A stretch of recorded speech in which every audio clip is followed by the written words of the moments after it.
Queridos irmãos e amigos, desejo que a paz do Senhor Jesus esteja sobre cada vida e em cada coração. Vamos hoje dar continuidade ao Seminário Teológico Palavra de Vida. Estamos no módulo 5. Estamos estudando paracletologia ou pneumatologia.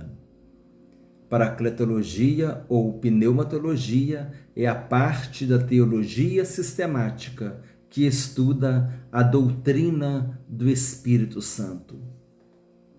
Na aula passada, nós falamos sobre as ações que um homem pode ter em relação ao Espírito Santo. Vamos fazer um breve resumo da aula passada. É sempre bom a gente sempre fazer o resumo das últimas aulas, fazer uma revisão. Essa repetição nos ajuda a memorizar. Tá bom, irmãos?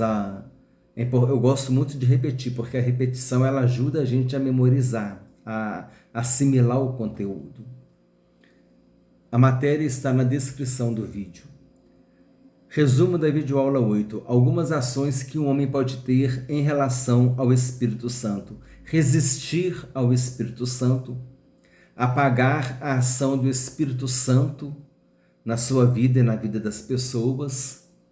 Mentir ao Espírito Santo, tentar o Espírito Santo, entristecer o Espírito Santo, encher-se do Espírito Santo, blasfemar contra o Espírito Santo, ultrajar o Espírito Santo e obedecer ao Espírito Santo.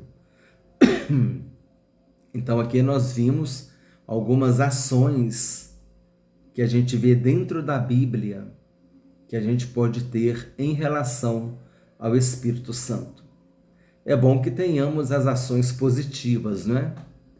Não resistir, não apagar, não mentir ao Espírito Santo, não tentar, não entristecer, não blasfemar, não ultrajar, mas enchermos do Espírito Santo, obedecer ao Espírito Santo. Obedecer ao Espírito Santo. Fizemos uma reflexão sobre o que significa apagar o Espírito Santo. Falamos do bullying, do bullying nas igrejas. Às vezes, aquele irmãozinho, aquela irmãzinha que está se despontando na igreja, um instrumentista, no louvor, na pregação, em alguma atividade da igreja, e as pessoas que já estão estabelecidas na igreja ficam às vezes com medo, de perder espaço, de perder o microfone, de perder o espaço nos instrumentos e começa a boicotar aquela pessoa, começa a abafar aquela pessoa. E nós chamamos aqui a atenção no sentido de despertar que a liderança da igreja tem que estar atenta a respeito disso. Porque poucos são os trabalhadores para a seara. Jesus diz que a gente tem que orar para que venham trabalhadores para a seara. E quando começa a despontar alguém assim no louvor, no instrumento, ou na pregação, ou qualquer área que seja ali da igreja, às vezes no ministério infantil aparece uma irmã que tem uma habilidade ímpar, com aquelas crianças. Aí depois alguém fica com ciúme, começa a boicotar. Então a liderança precisa ter essa sensibilidade e observar e interferir para que isso não aconteça, para que você não apague o Espírito Santo, a ação ministerial do Espírito Santo na vida daquela pessoa.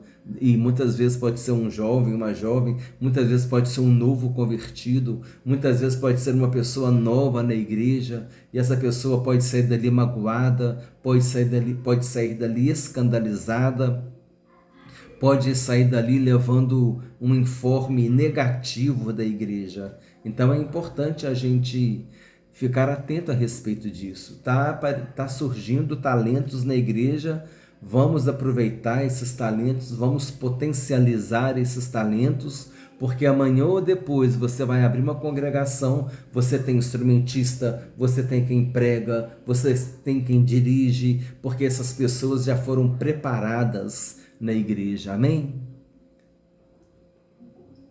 Sufocar os dons espirituais também é perigoso. As pessoas às vezes podem ficar criticando e vai abafando os dons espirituais na vida dos irmãos. Então eu considerei que é sempre importante em reuniões de oração assim, sempre ter a presença de um diácono, de um presbítero, de um pastor, e principalmente se forem pessoas jovens, os jovens estão fazendo reuniões de oração, é importante ter um presbítero ali com eles, é importante ter uma diaconisa, ter uma referência, pessoas mais experientes na obra e pessoas mais experientes na questão do agir do Espírito Santo. E a falta de santificação. Sem santificação ninguém verá o Senhor.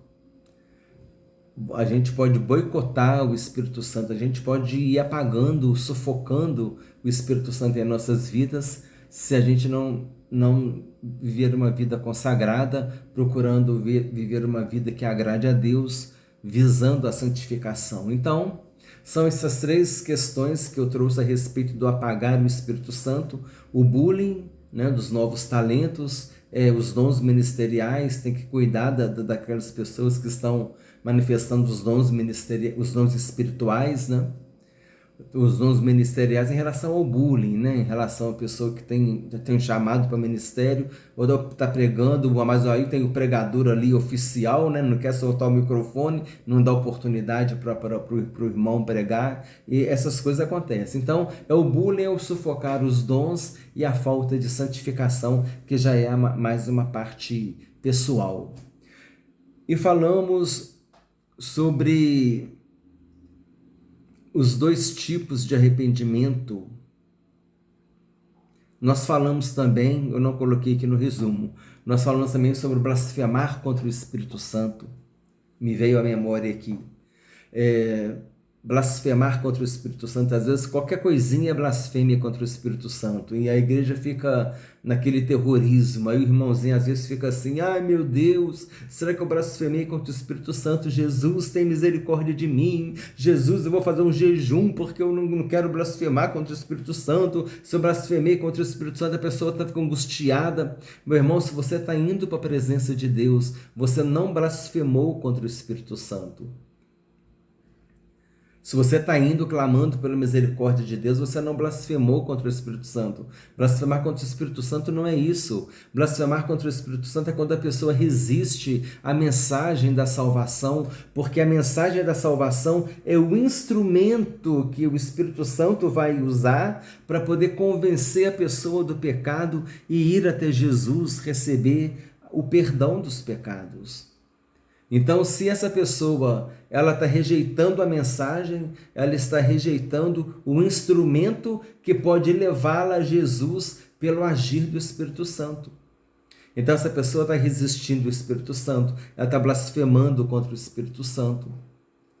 Ela está dizendo assim: eu não preciso do Espírito Santo, eu não preciso de Jesus, né? Não é verdade? Ela está deixando a experiência de salvação dela. E muitas vezes a pessoa pode fazer isso até inconscientemente, ela está resistindo, mas até mesmo pela ignorância. Mas quantas pessoas que estavam resistindo, quantas pessoas que blasfemaram contra o Espírito Santo durante muito tempo, resistiram à mensagem do Evangelho, mas um dia elas se converteram, um dia elas se entregaram a Jesus, então elas receberam o perdão. Mas uma pessoa que morre nessa condição, aí para essa pessoa não tem mais jeito. Então, blasfemar contra o Espírito Santo é rejeitar a mensagem da salvação, é rejeitar o sacrifício de Jesus na cruz, porque é o único modo que a pessoa tem de receber perdão, é por meio do sacrifício vicário e expiatório do Senhor Jesus Cristo. E quando a pessoa ela resiste a essa mensagem do Evangelho, ela está resistindo, ela está blasfemando contra o Espírito Santo, ela está ofendendo o Espírito Santo, porque o Espírito Santo toda essa obra do Calvário, ela foi toda com o Espírito, foi toda um agir do Espírito Santo. Jesus foi concebido pelo poder do Espírito Santo, foi consagrado. Nós vimos, né, o agir do Espírito Santo no período pré-pentecostal, nós vimos na aula anterior. No batismo, eu esqueci de mencionar, né? Naquela aula eu esqueci de mencionar a presença do Espírito Santo no batismo de Jesus. Aí depois Jesus foi para o deserto levado pelo Espírito Santo. Jesus falou: o Espírito do Senhor é sobre mim para pregar o Evangelho, para libertar os cativos. E Jesus foi até o final, até o estar consumado. Jesus estava movido pelo Espírito Santo. Toda a obra de salvação ela é feita, ela é devida a esse agir do Espírito Santo no ministério da vida de Jesus. Aí a pessoa rejeita isso, ela está blasfemando contra o Espírito Santo. Mas se ela se arrepender em tempo, aí ela vai ter um conserto e vai ter uma vida com Deus. Mas se ela morrer rejeitando Jesus, ela não recebeu o perdão de seus pecados. Falamos sobre os dois tipos de arrependimento: atrição, que é o arrependimento superficial, aquele arrependimento, você lembra do atrito, né? A pessoa até chora. O arrependimento sincero também pode ter. O arrependimento ele pode ter choro, mas ele não necessariamente precisa ter choro. O arrependimento verdadeiro ele tem mudança de atitude. O arrependimento sincero ele tem mudança de atitude.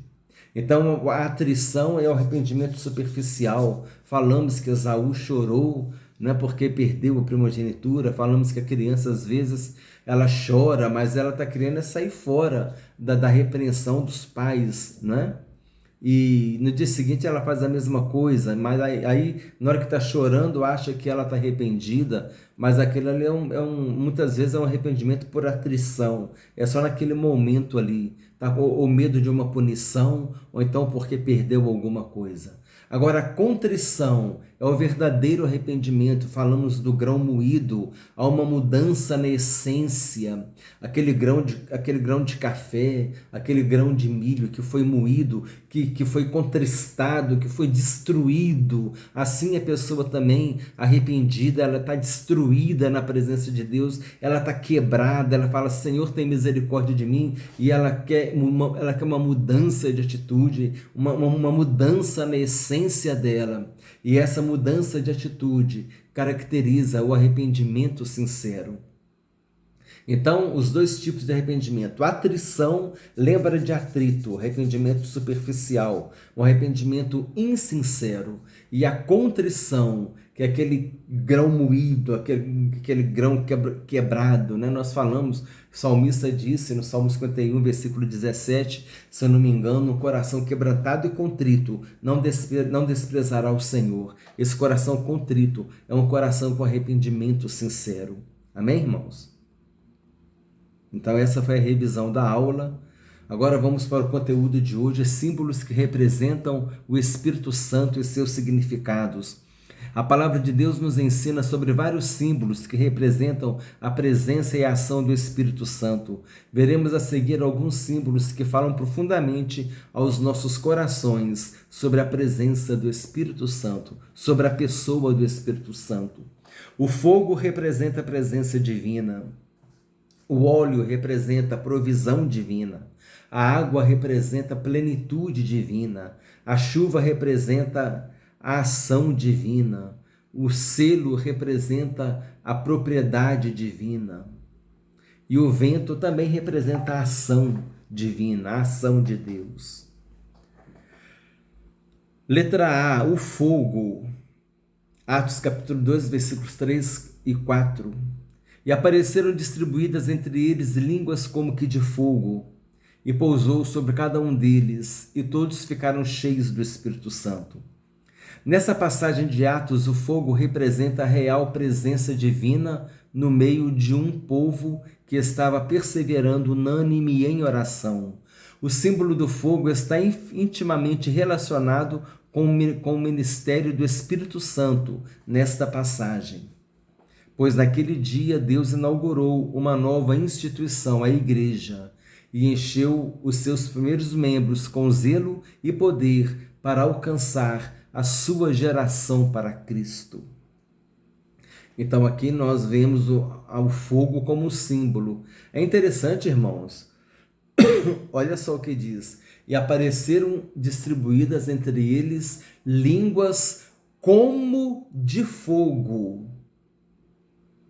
Não é línguas de fogo. Olha o que está escrito no texto bíblico. E apareceram distribuídas entre eles línguas como de fogo, ou seja, semelhante a fogo, parecendo fogo, não era fogo. Nós pegamos assim o texto bíblico, a gente simboliza o Espírito Santo como fogo, mas aqui nesse sentido, não é fogo, mas é línguas como de fogo, semelhante a fogo. É interessante nós entendermos, porque não tinha língua de fogo, não tinha fogo em cima da cabeça dos apóstolos, sobre eles. Amém? Mas e apareceram distribuídas entre eles línguas como de fogo, e pousou sobre cada um deles, e todos ficaram cheios do Espírito Santo. É interessante a gente entender, e lá em Apocalipse tem muito disso também, é um recurso de linguagem, irmãos. Os olhos de Jesus são como chama de fogo. Não é que tem dois fogos aqui no olho de Jesus, não é isso.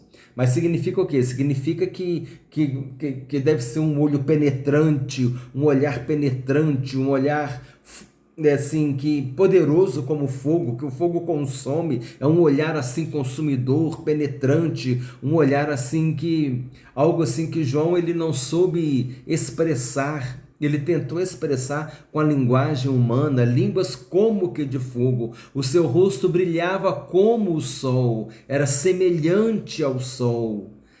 Você imagina, poxa, se o sol brilha e se eu não consigo olhar para o sol, que senão até queima a minha vista, agora imagina o brilho do rosto de Jesus. Então é nesse sentido que está dizendo. Então essa palavra como aqui, ela é muito importante, porque mais uma vez eu digo, línguas como de fogo e não línguas de fogo. Amém, irmãos? O óleo, Zacarias capítulo 4, 6. Esta é a palavra do Senhor a Zorobabel, não por força nem por poder, mas pelo meu espírito, diz o Senhor dos exércitos. Esta é a palavra do Senhor a Zorobabel. Nessa passagem de Zacarias, o óleo representa a provisão divina.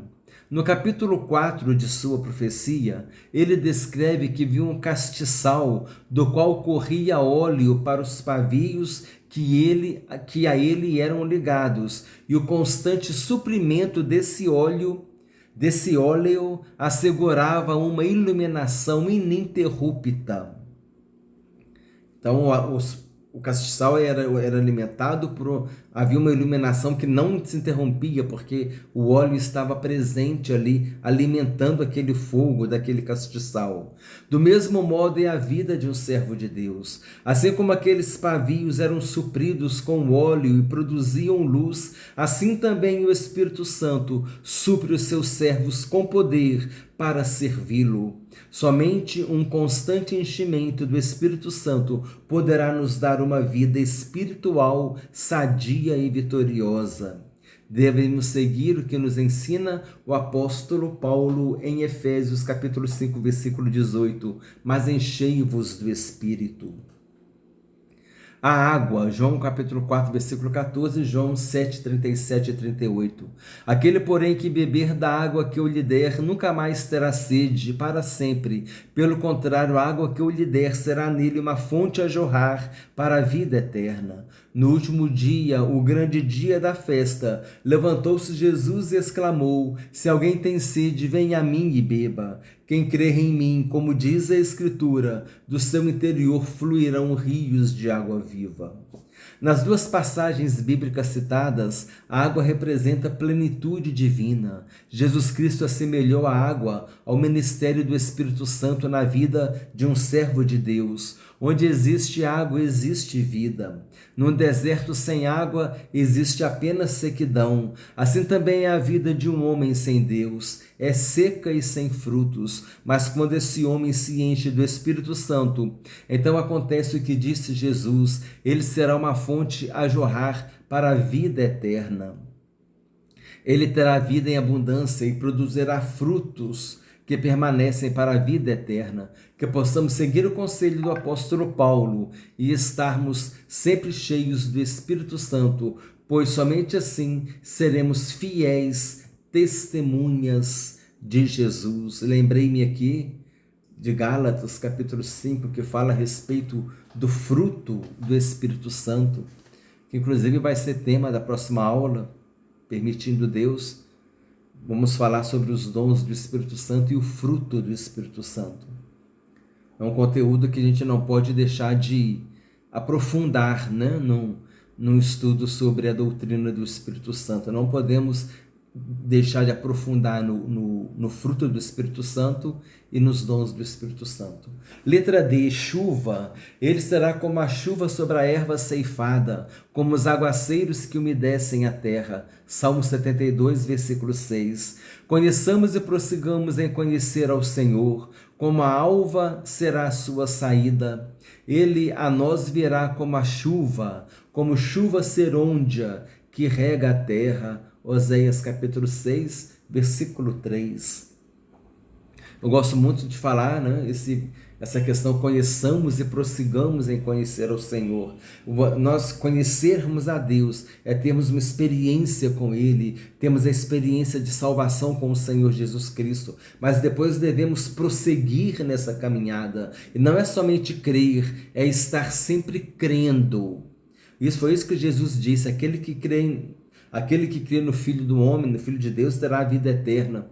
Jesus disse: Deus amou o mundo de tal maneira que enviou o seu único Filho para todo aquele que nele crer não pereça, mas tenha a vida eterna. Mas esse, para todo aquele que nele crer, não é algo pontual, é algo processual, é algo que vai acontecendo, está sempre crendo. Para que todo aquele que estiver sempre crendo nele tenha vida eterna, porque nós temos sempre que manter a nossa vida com Deus.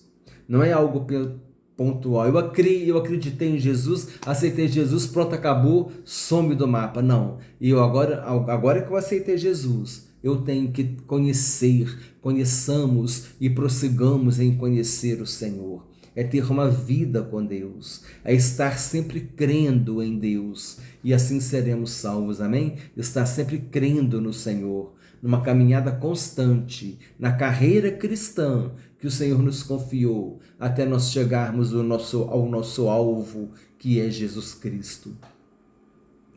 Oséias 6,13 então falou sobre a chuva serôndia. Sabemos que a terra não tem condições de produzir frutos, nem de manter qualquer tipo de vida, se não receber chuva. Quando não chove, secam-se as árvores e as plantas, e a vegetação morre. Quando a chuva vem, há uma restauração na vegetação e nas plantas, e elas ficam verdes e viçosas. Assim como a terra não pode produzir e nem preservar a vida sem que haja chuva, assim também a vida espiritual de uma pessoa não poderá renascer, produzir fruto e conservar uma vida de fé, se não receber a chuva do Espírito Santo.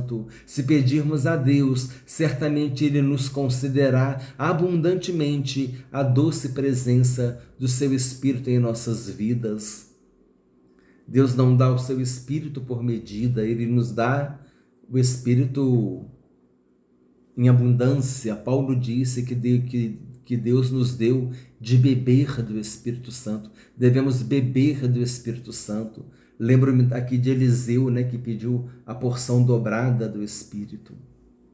Letra E, selo, em quem também vós, depois que ouvistes a palavra da verdade, o evangelho da vossa salvação, tendo nele também crido, fostes selados com o Santo Espírito da promessa. Todos nós sabemos que o selo é o sinal de garantia de propriedade. Se alguma coisa está selada, significa que pessoas não podem tocá-las, a não ser que sejam devidamente autorizadas.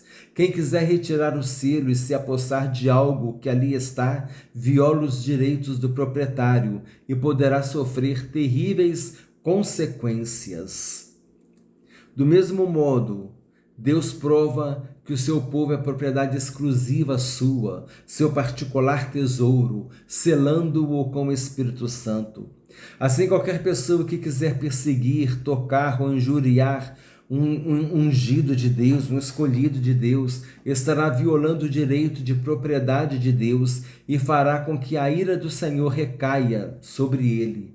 Aqueles que são selados por Deus gozam da garantia e da proteção e do seu amparo, pois habitam no esconderijo do Altíssimo e à sua sombra descansam. Deus disse: não maltrateis os meus ungidos, né? Não mateis os meus ungidos, não maltrateis os meus profetas, não toqueis nos meus ungidos e nem maltrateis os meus profetas. Então é perigoso, o inimigo também sabe que nós temos o selo do Espírito Santo, que nós somos propriedade exclusiva de Deus. João disse que aquele que é de Deus, o maligno não o toca.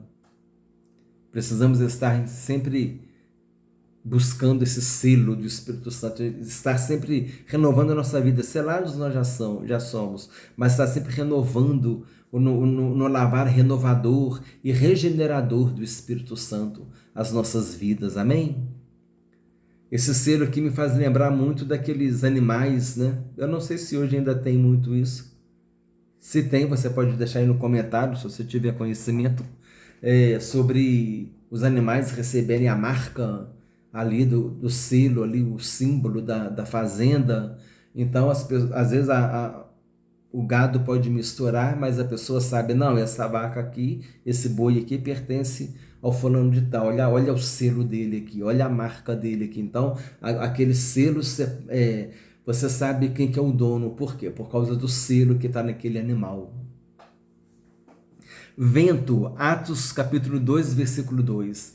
Mais uma vez, né, falando sobre o vento, agora o fogo e o vento. De repente veio do céu um som, olha só, um som como de um vento impetuoso, irmãos. Não foi um vento, não desceu o vento sobre eles, não veio o vento sobre eles. Às vezes a gente canta, né? Vento do Espírito, vem sobre mim, alguma coisa assim. Mas a gente tem que entender que a colocação bíblica é como de um vento impetuoso. O som, imagina um vento impetuoso, né? Uma tempestade, um vento impetuoso, às vezes na montanha, né? Caracteriza muito esse vento impetuoso, aquele som de um vento forte. Então, um som como de um vento impetuoso, e encheu toda a casa onde estavam assentados. E a presença de Deus, né? A presença do Espírito Santo por meio do vento, aquele som como de um vento impetuoso estava mostrando a presença de Deus ali, e apareceram distribuídos entre eles línguas como de fogo. Não é que tinha fogo caindo ali não, irmãos, era línguas como de fogo, semelhante a fogo, um som como de um vento impetuoso, um som forte semelhante ao som de um vento impetuoso, línguas semelhantes à língua de fogo. Não era língua de fogo, não estava caindo fogo em cima deles ali. É importante a gente ler, analisar o conteúdo do versículo. E pousou sobre cada um deles. Então assim manifestou-se a presença do Espírito Santo ali em Atos capítulo 2. E os teólogos gostam de dizer que nesse dia, ao cumprir-se o dia de Pentecostes, que nessa descida do Espírito Santo, nesse dia foi inaugurada a igreja do Senhor Jesus. Os teólogos gostam de dizer que a igreja foi inaugurada em Atos capítulo 2. E esse é assunto de eclesiologia. Eclesiologia é a parte da teologia sistemática que estuda sobre a igreja. Amém? Então, aí Jesus também disse em João 3,8: o vento sopra onde quer, ouves a sua voz, não sabes de onde vem, nem para onde vai. Aí Jesus fez uma comparação. Assim é todo que é nascido do Espírito. Nós não sabemos para onde a gente vai, para onde a gente planeja, né? E Deus maneja. A gente planeja e Deus maneja. Não é verdade? Eu vou contar uma coisa aqui para os irmãos. Quem disse isso foi um general russo. Napoleão Bonaparte disse que ia destruir a Rússia com seu exército. Aí ele mandou um mensageiro, aí o general russo lá, o imperador russo, uma autoridade russa, disse assim: o homem planeja e Deus maneja. Aí o mensageiro levou para Napoleão, olha, ele disse assim: o homem planeja e Deus maneja. Aí Napoleão mandou ele de volta e disse assim: olha, Napoleão mandou dizer assim: eu planejo e eu manejo. Aí nós conhecemos a história, né? O general Inverno, né? Chamam de general Inverno. O exército francês subiu para a Rússia para poder atacar, mas os soldados franceses morreram por causa do extremo frio. Aí os livros de história chamam de general Inverno. Quem venceu mesmo a batalha não foi nem a Rússia, foi o inverno, né? Que aniquilou o exército de Napoleão. Mas não é uma afronta, né? Dizer que eu manejo e eu planejo, eu manejo. É Deus, irmãos, é Deus quem planeja, é Deus quem maneja, é Deus quem está no controle de todas as coisas. Deus é o Senhor da história, amém? João capítulo 3, versículo 8, conforme nós dizemos aqui, assim todo que é nascido do Espírito também não sabe de onde vem nem para onde vai. Aí eu fiz um link com aquele texto que fala que Paulo ele ia para a Ásia para pregar o evangelho, lá em Atos 16, sua segunda viagem, ele ia para a Ásia, mas aí o Espírito do Senhor não permitiu. Aí Paulo teve aquele sonho daquele varão da Macedônia, né? Dizendo, desce para cá, vem ajudar a gente aqui. Aí Paulo entendeu que era para descer para Macedônia. E aí estava Paulo, Timóteo, Paulo, Silas, aí depois Lucas se juntou. Então estavam esses quatro ali, Paulo, Timóteo, Silas e Lucas. Eles estavam ali e foram para a Macedônia. Aí eles foram para Tessalônica, Bereia, Atenas e depois para Corinto, onde Paulo ficou 1 ano e 6 meses e fundou ali a igreja de Corinto. Mas quer dizer, esse é um bom exemplo para fazer o link, né? Não sabe para onde vem nem para onde vai todo aquele que é nascido do Espírito. O vento sopra onde quer, ouves a sua voz, não sabes de onde vem nem para onde vai. Assim é tudo que é nascido do Espírito. Paulo queria ir para a Ásia e foi lá para a Macedônia. Não é verdade? Por quê? Porque o homem planeja, mas Deus maneja. É Deus quem controla todas as coisas. Amém, irmãos? Então aqui o vento simboliza a ação do Espírito Santo, o seu agir regenerador, né, refrescante. Um ventinho gostoso também traz um alívio para a gente, né, no dia de calor. O vento representa a misteriosa operação independente do Espírito Santo, aplicado a esse versículo aqui de João 3,8, demonstrando que ele faz tudo de acordo com a sua vontade e com o seu querer. Ou seja, se o Espírito Santo faz de acordo com a sua vontade, com o seu querer, nós já consideramos isso em aulas anteriores, é porque ele tem vontade, é porque ele tem decisão, e então ele é uma pessoa.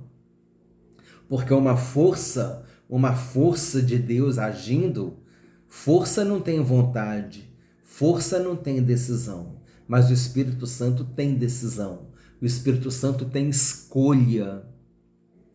O Espírito Santo escolhe, ele disse, separai-me, disse o Espírito Santo, separai-me Paulo e Barnabé para a obra que eu os tenho chamado. Olha que coisa maravilhosa, irmãos. O Espírito Santo, ele teve a escolha, ele escolheu Paulo e Barnabé para a obra e eles foram para a primeira viagem missionária.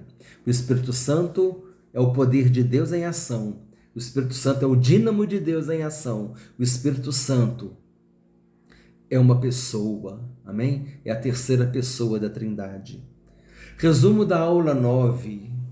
Falamos sobre o fogo, que representa a presença divina, o óleo representa a provisão divina, a água representa a plenitude divina, a chuva representa a ação divina, o selo representa a propriedade divina, o vento representa também a ação divina, o refrigério, a presença divina.